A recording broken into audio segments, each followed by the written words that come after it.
my dream to be here. It's a beautiful, beautiful venue, and I just love... Do you love London? I love London. I feel like London is created by the people, right, who are just crazy and sexy and ambitious. I got into an Uber the other day, not bragging, and I got into an Uber, and the driver, he said, would you like to have the radio on? And I was like, oh, I don't mind, it's up to you. And then he said, well, actually, I make my own music. Do you mind if I put some of that on? No, I don't. And then he put on Drake's new album. I wonder how often it works. I wonder how often there's a middle-aged white woman thinking, oh, well, he looks like Aladdin and he sounds like confidence personified. Pull over and jump in the back, Nikolai. I'm having a good life. I have recently started doing yoga, which is just change. Yes, woo for the yoga over there. Are you a team? I'm new to it. I love it. Yoga has changed my life. It's brilliant. Yoga is my new drug. My old drug was drugs. Which I'm not going to say anything positive about because it would be incredibly irresponsible. I'm not going to say anything positive about drug taking. What I will say is I didn't take MDMA until I was 32, and it was such a relief to know I could be happy. I'm just assuming the equipment's broken. But yoga is nearly as good, and there's no downsides. It's given me a whole new language. My favourite new word is namaste. Yeah, it's a very old word, it's very sacred, and it means the yoga has finished now. And then you're allowed to leave. I think that the key to being happy as you get older is self-acceptance. Like, I have to accept things about myself now. Like, I'm 36, I thought I would have children by now, and I don't. In an ideal world, what I wanted to self-fertilise. I wanted to have children that were exactly my genetics so that I could show them to my parents and go, see, it was my childhood, they're fine. Science can't do that yet. And then I had a crazy day last month where I just thought, I'm just going to buy some sperm. I'm just going to buy some sperm off the internet. I've got a good job. I'm just going to buy some sperm. Guys, sperm is so much more expensive than I thought it was going to be. It is tens of thousands of pounds. We are all wasting a valuable resource. 17-year-old me would have been a millionaire if I'd learned how to catch it and chuck it in the freezer. It's a shock. I do think self-acceptance is the key. Like, there's things about myself I don't like, but I just have to accept now that they're not going to change. This is who I am. Like, so for instance, I don't like art. I think art is rubbish. I think lots of people think art is rubbish, but we're too worried of looking stupid, so we go along with it. I think that the worst art form is theatre. Right, OK, I can sense how unpopular this opinion is. Hear me out. I think theatre is diabolical. Look, I do, look, and also, I'm aware, if you're a performer of some kind, if you're an actor, look, please don't be offended. I don't mean being in the play. Obviously, if you're the person in the play that gets to put a wig on and walk up and down and move your arms and project your voice, saying things like, I think you'll find you're contradicting yourself, Alan. Fun. Having to watch it. Dear Christ.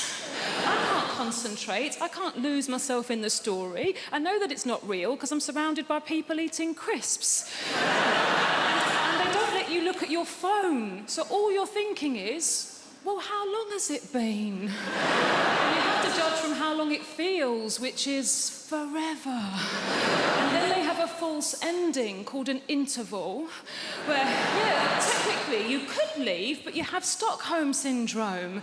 And you don't want everyone around you to think you weren't intelligent enough to understand the play. So you just sit there and you're trying to be positive. You just think things like, well, sometimes the second half is shorter. Then, eventually, after several days, the play finishes. And then what happens is you're flooded with an incredible feeling, and it's called freedom. It's electricity in your veins. You're thinking, I can do anything now. I can go outside, I could have a sandwich. And I think we confuse that feeling for having enjoyed the play. And so you go into work the next day like, guys, you must see a view from the bridge. But it wasn't a view from the bridge you enjoyed, it was when it stopped happening. I think it's about all of the performing arts. I think opera, come on. Come on, but it's just jokey singing gone long. I think ballet is nonsensical. I'm aware that people dedicate their lives to getting good at it, but they shouldn't. Like, they're all wiggling around, and apparently there's a story, but if you want to find out the story, you have to read the programme, like a book. Oh, look, apparently somebody's trapped inside the body of a swan. Why are you telling me? Call the RSPB, or the Queen. Also, I don't like music. I know that everyone likes music, but I don't like it. It's too noisy. Shut up, music. I don't want to have an emotion I didn't have a minute ago, thank you. I don't want any memories. I do like Drake, but that's only because I got off with him once in an Uber. I'm sure we'd all agree that the worst musical style is jazz. You really differ with me. Jazz is the worst. I think it's the worst noise that human beings make. It's oral excrement. Oh, Sarah, is your dad a jazz musician? Shut up, my ex-boyfriend's therapist. This has got nothing to do with my... It's connected to my dad. A stressed offbeat just reminds me of being neglected. What else don't I like? Oh, there is a good part of an art gallery. It's called the gift shop. Pencils, sharpeners, postcards, but everyone is very disapproving if you run through the gallery yelling, gift shop! You're supposed to stop and look at some of the pictures. Why are we stopping and looking? It's not magic eye. I can see what they are straight away. Like dogs, a horse, a dead old rich person, gift shop! Also, if you're one of the people who stops in front of one of the ones that's just a colour, stop pretending. I know you're not feeling anything. Oh, but Sarah, isn't stand-up comedy an art form? No. Clearly not. Also, don't get me wrong, some people do stand-up exceptionally well, but you know that it isn't an art form because no one's ever had to explain to you what it means. It just works or it doesn't. It's a craft. It's either funny and it's stand-up comedy, or it's not and it's a TED Talk. It's good, and I like that I am a craftsperson. Because a craftsperson dedicates their life to getting better at something, at honing their skill. It's like if I was a chair maker and I brought out a chair and you sat on it and it supported your weight, well then that is good craftsmanship. If I bring out a chair and you sit on it and it collapses and you fall on the floor, that's brilliant comedy. What did you think I was a chair maker? I pranked you. I'm fun. That's the point I was trying to make. I'm really fun. Valentine's Day this year, I decided I was going to go to Paris all by myself. And that's because I'm a single woman. And also, I don't like the term single. I hate the term single. I prefer the term very, very lonely. The thing is, I don't like that we use... I think being single is the default. I don't like this whole idea that you're supposed to be in a couple. Human beings are meant to be sold separately. We're not Twixes, we're Peperamis.